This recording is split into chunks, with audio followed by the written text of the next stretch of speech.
ব্যারাকপুর নোনা চন্দনপুকুর উমাশশী উচ্চ বিদ্যালয়ের উন্নয়নকল্পে ব্যারাকপুরের সাংসদ অর্জুন সিং এর সাংসদ তহবিল থেকে 12 লক্ষ টাকা দেওয়া হয়েছিল। যে টাকা বিদ্যালয়ের মিড ডে মিলের জন্য জায়গা, সাইকেলের গ্যারেজ, প্রধান শিক্ষকের ঘর সহ বেশ কিছু উন্নয়নমূলক কাজ হয়েছে। সেই কাজেরই আনুষ্ঠানিক উদ্বোধন করলেন ব্যারাকপুরের সাংসদ অর্জুন সিং। তার সাথে উপস্থিত ছিলেন ব্যারাকপুর পৌরসভার পৌরপ্রধান উত্তম দাস, ব্যারাকপুর নোনা চন্দনপুকুর উমাশশী উচ্চ বিদ্যালয়ের পরিচালন সমিতির সভাপতি তথা ব্যারাকপুর পৌরসভার 4 নম্বর ওয়ার্ডের পৌরপিতা সত্যজিৎ আচার্য, বিদ্যালয়ের ভারপ্রাপ্ত প্রধান শিক্ষক অভিজিৎ ঘোষ সহ বিদ্যালয়ের অন্যান্য শিক্ষক, শিক্ষিকা ও ছাত্রছাত্রীরা। সংবাদ মাধ্যমের মুখোমুখি হয়ে ব্যারাকপুরের সাংসদ অর্জুন সিং ব্যারাকপুর নোনা চন্দনপুকুর উমাশশী উচ্চ বিদ্যালয়ের পরিচালন কমিটির সভাপতি তথা ব্যারাকপুর পৌরসভার 4 নম্বর ওয়ার্ডের পৌরপিতা সত্যজিৎ আচার্য এবং বিদ্যালয়ের ভারপ্রাপ্ত প্রধান শিক্ষক অভিজিৎ ঘোষ ঠিক কি বললেন শোনাবো আপনাদের। 12 লাখ টাকা দেওয়া হয়েছে। স্কুলের অনেকগুলো কাজ আজকে আমরা উদ্বোধন করলাম। কোনো সামনে ইলেকশন ক্লিয়ার যে কোনো সময় কোড অফ কন্ডাক্ট চালু হয়ে যাবে, তখন তো এটা করা যাবে না, এই জন্য আমরা আজকে করি।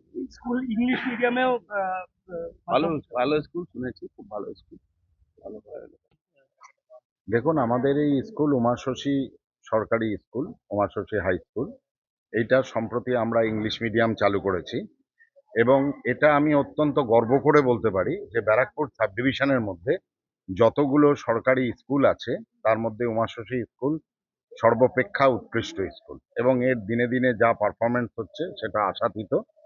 এই স্কুলে ইংলিশ মিডিয়াম চালু হওয়ার পর আমাদের পরিকাঠামোগত কিছু উন্নয়নের দরকার ছিল। এই পরিকাঠামোগত উন্নয়নের জন্য আমরা আমাদের এমপি মহাশয়কে কিছু রিকোয়েস্ট করেছিলাম, কিছু ফান্ড গ্রান্ট করার জন্য। উনি আমাদের ডাকে সাড়া দিয়েছেন। আমাদের স্কুলের টিচার যারা আছেন, আমাদের টিআইসি যিনি আছেন, তাদের ডাকে সাড়া দিয়ে উনি গ্রান্ট করেছেন 12 লক্ষ টাকা।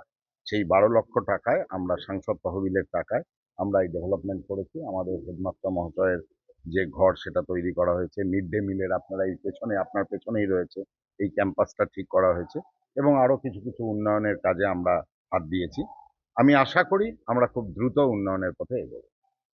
ঠিক সহযোগিতায় আমাদের দীর্ঘদিনের একটা যে সমস্যা ছিল সাইকেল সেট এবং মিড ডে মিলের বাচ্চাদের যে খাওয়ার জায়গা, সেটা খুবই সমস্যার মধ্যে ছিল। এই সমস্যাটা আমাদের দূর হয়েছে এবং আমাদের অফিসটা খুবই ছোট ছিল, এইচএম রুমটা খুবই ছোট ছিল এবং এটার যে আমাদের বড় আকারে আকৃতি ধারণ করেছে, এটা আমাদের অফিসিয়ালের কাজে সুবিধা হবে। আর আমাদের স্কুলটা বাংলা মাধ্যমের পাশাপাশি সরকারি অনুমোদনে ইংরাজি মাধ্যম লাভ করেছে। আগামী শিক্ষাবর্ষ থেকে আমরা উচ্চ মাধ্যমিক সেকশনেও ইংলিশ মাধ্যম চালু করার প্রচেষ্টায় রয়েছি এবং আমাদের বিদ্যালয়ের প্রতিটা শিক্ষক, শিক্ষিকা, বিদ্যালয়ের বর্তমান পরিচালনা সমিতি, মাননীয় পৌরপ্রধান মহাশয়, মাননীয় সাংসদ, মাননীয় বিধায়ক প্রত্যেককে আমাদের স্কুলের উন্নতি প্রকল্পে ওনারা সদস্য। ব্যারাকপুর থেকে সৈকত গঙ্গোপাধ্যায়ের রিপোর্ট, চ্যানেল 24/7।